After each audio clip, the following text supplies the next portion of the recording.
ఆంధ్రప్రదేశ్ రాజధాని అమరావతికి చంద్రబాబు గారు దూరంగా ఉన్నారా?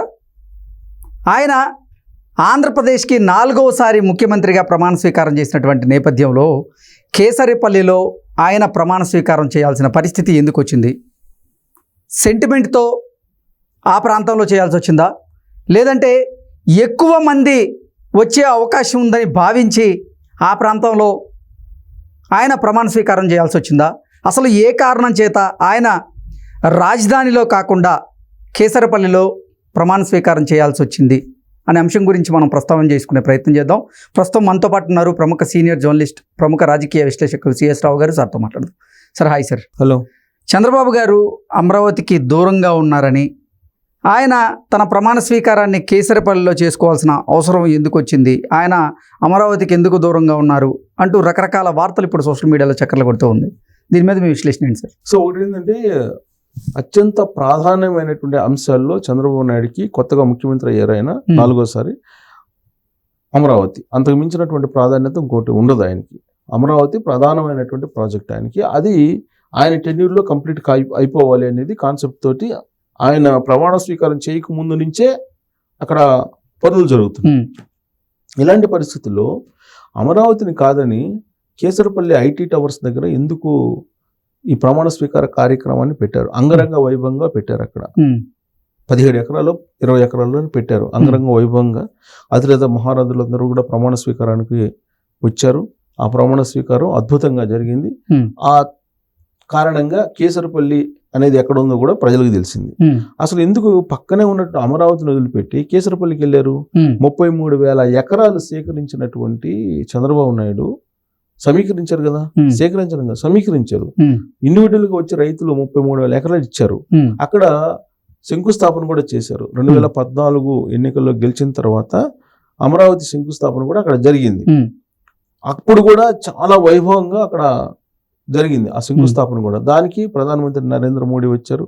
అప్పట్లో ముఖ్యమంత్రిగా ఉన్నట్టు కేసీఆర్, తర్వాత స్టాలిన్, వీళ్ళందరూ పక్క రాష్ట్రాల ముఖ్యమంత్రులు వాళ్ళందరూ వచ్చారు. అంత అంగరంగ వైభవంగా జరిగినటువంటి ఆ ప్రాంతం ఇప్పుడు ముళ్ళ పొదలతోటి ఉంది.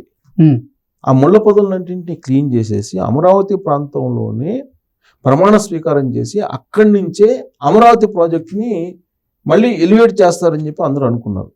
ఎక్కడైతే శంకుస్థాపన చేశారో అక్కడే ప్రమాణ స్వీకార వేదికని నిర్మిస్తారని చెప్పేసి అందరూ భావించారు. అమరావతి సెంటిమెంట్ని అక్కడి నుంచే ఆయన చాటి చెప్తారు నరేంద్ర మోడీకి. ఎందుకంటే నరేంద్ర మోడీ 2014లో వచ్చి శంకుస్థాపన చేసి వెళ్ళారు కాబట్టి ఆయన శంకుస్థాపన చేసినటువంటి ప్రాంతం ఏ విధంగా ఉందో ఇప్పుడు జగన్మోహన్ రెడ్డి ఏం చేశాడో అది చూపించడానికి, ప్లస్ అక్కడ గుర్తు చేయడానికి అక్కడే పెడతారు. అమరావతి ప్రాశస్త్యాన్ని ప్రాచుర్యం పొందేలా చేయడానికి, అలాగే అమరావతి ప్రాజెక్టు తనకి ప్రాధాన్యత గల ప్రాజెక్ట్ అని చెప్పి చెప్పడానికి ప్రమాణ స్వీకారాన్ని ఖచ్చితంగా అక్కడే పెడతారని చెప్పేసి అందరూ భావించారు. చాలామంది భావించారు అమరావతిలో ప్రమాణ స్వీకారం చేసి అక్కడి నుంచే శబ్దం చేస్తాడు చంద్రబాబు నాయుడు అని. కానీ కేసరపల్లి టవర్స్ నుంచి చేశాడు. కారణం ఏంటంటే సెంటిమెంట్ లేదు. ఎందుకంటే చంద్రబాబు నాయుడు సెంటిమెంట్లకు పెద్ద ప్రాధాన్యత ఇవ్వడు. ఆయన కష్టాన్ని నమ్ముతుంటాడు ఆయన ఎప్పుడు కూడా. అందువల్ల సెంటిమెంట్లకు ఆయన పెద్దగా ప్రాధాన్యత ఇవ్వరు. అయితే కేసరపల్లి ఐటీ టవర్స్ దగ్గర ఎందుకు ప్రమాణ స్వీకారం కార్యక్రమాన్ని పెట్టుకున్నారు అని అంటే, అమరావతి 33,000 ఎకరాలు సమీకరించినటువంటి క్రమంలో ఆ 33,000 ఎకరాలు అర్ధాంతరంగా నిర్మాణాలు ఆగిపోయినాయి. అక్కడ అమరావతి నిర్మాణాలు అవి శిథిలావస్థలో కనిపిస్తున్నాయి. 1, 2 మొత్తం ముళ్ళ పొదలు ఉన్నాయి అక్కడ. తర్వాత ఈ కరెంటు తీగలు కానీ లేదంటే ఆ డస్ట్ కానీ అంతా అక్కడే ఉంది. సో అక్కడ ఈ 17 ఎకరాలను లేదా 20 ఎకరాలను క్లీన్ చేయడానికి టైం పడుతుంది. 1, 2 ఇప్పుడు వీళ్ళందరూ వస్తున్నారు విమానంలో. గన్నవరం ఎయిర్పోర్ట్లో అయితే దిగుతారు. గన్నవరం ఎయిర్పోర్ట్ నుంచి ఇక్కడ రావాలంటే కనుక కొంత రోడ్డు మార్గం కూడా కరెక్ట్గా లేదు, ఇన్ఫ్రాస్ట్రక్చర్. పోనీ హెలికాప్టర్లో కొంతమంది వచ్చేవాళ్ళు ఉన్నారు. హెలికాప్టర్ ల్యాండ్ అవడానికి అక్కడ మళ్ళీ వీటిని ఏర్పాటు చేయాలి. ఏది ప్యాడ్స్ని, హెలికాప్టర్ హెలిప్యాడ్స్ని నిర్మించాలి. ఇవన్నీ ఖర్చుతో కూడుకున్నటువంటి వ్యవహారం. ప్లస్ అక్కడ వసతులు లేవు. ప్లస్ చుట్టూరు ముళ్ళ పొదలు ఉన్నాయి. కొన్ని వేల మంది ఆడకు లక్షల మంది వచ్చారు, దాదాపు 1,00,000 మంది దాకా వచ్చారు అంటున్నారు. కొన్ని వేల మంది ఆడ గ్యాదర్ అవుతారు కాబట్టి ఆ ముళ్ళ పొదల్లో పెడితే ప్లస్ ముళ్ళు ఉన్నాయి అక్కడంతా. సో బొత్స సత్యనారాయణ ఏదైతే చెప్పారో ఒక శ్మశానం లాగా చేశారు దాన్ని. ఆ శ్మశానం లాగా చేసిన దాంట్లో అప్పటికప్పుడు చేసి పెట్టడానికి లేదు. అందుకని ఆయనకి కోరిక ఉన్నప్పటికి కూడా, ఆలోచన ఉన్నప్పటికీ కూడా అమరావతిలో ప్రమాణ స్వీకారం చేయాలని ఆయన కేసరిపల్లి ఐటీ టవర్స్ దగ్గర పెట్టుకున్నారు. గన్నవరం ఎయిర్పోర్ట్కి దగ్గర. గన్నవరం ఎయిర్పోర్ట్ నుంచి రోడ్డు మార్గంలో ఈజీగా చేయొచ్చు. ప్లస్ హెలికాప్టర్స్ అవసరం లేదు, హెలిప్యాడ్లు అవసరం లేదు. హెలిప్యాడ్లు ఎందుకు అవసరం లేదు? ఎయిర్పోర్ట్లో దిగి వచ్చేస్తారు వాళ్ళు కూడా.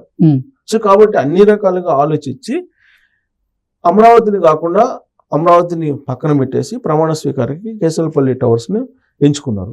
ఈ ఇష్యూని అసలు కేసరపల్లి ఎందుకు పెట్టారు? ఆయనకి సెంటిమెంట్ ఉంది, లేదంటే ఆయనకు వాస్తు ఉంది, లేదంటే అది అమరావతి కలిసి రాలేదు, ఆయన శంకుస్థాపన చేసిన తర్వాత ఆయన ఓడిపోయారు ఘోరంగా, ఆ సెంటిమెంట్ కారణంగా ఆయన ప్రమాణ స్వీకారం చేయట్లేదు. గతంలో నాగార్జున సాగర్ యూనివర్సిటీలో చేశారు, యూనివర్సిటీ దగ్గర. ఆ యూనివర్సిటీ దగ్గర చేసిన వాళ్ళు ఎవరు కూడా పరిపాలన సక్రమంగా చేయలేకపోయారు. ఇవన్నీ సెంటిమెంట్లు ఉన్నాయి.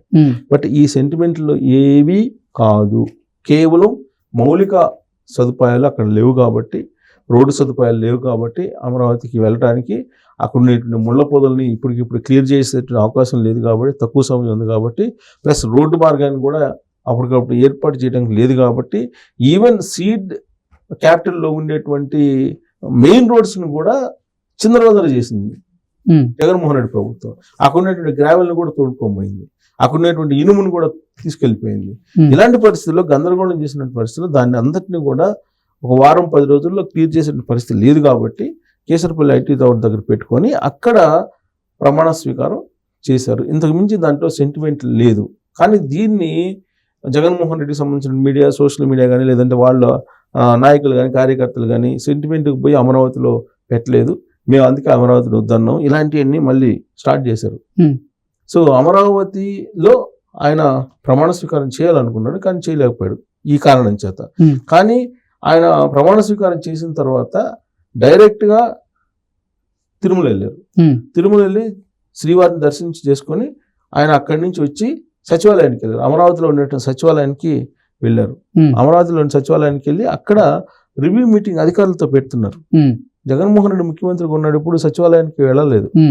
ఏదో 1-2 సందర్భాలు ఫుల్ సెక్యూరిటీతో, భారీ సెక్యూరిటీతో వెళ్ళారు తప్ప మామూలుగా ఎప్పుడు సచివాలయానికి వెళ్ళి రివ్యూ మీటింగ్ అధికారులతో పెట్టినట్టు దాఖలాలు లేవు.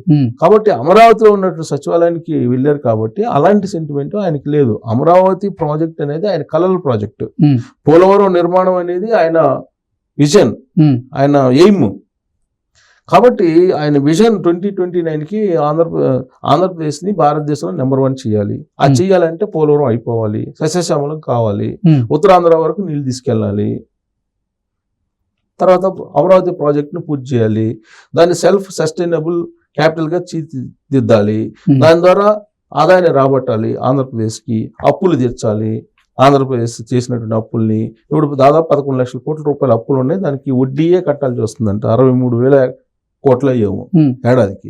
సో ఇలాంటి పరిస్థితుల్లో ఆంధ్రప్రదేశ్ని ఏ విధంగా ప్రగతి మార్గంలో తీసుకెళ్లాలి అనే ఆలోచన తప్ప దీంట్లో ఎలాంటి సెంటిమెంట్లు లేదు. అమరావతిని నిర్లక్ష్యం చేయలేదు.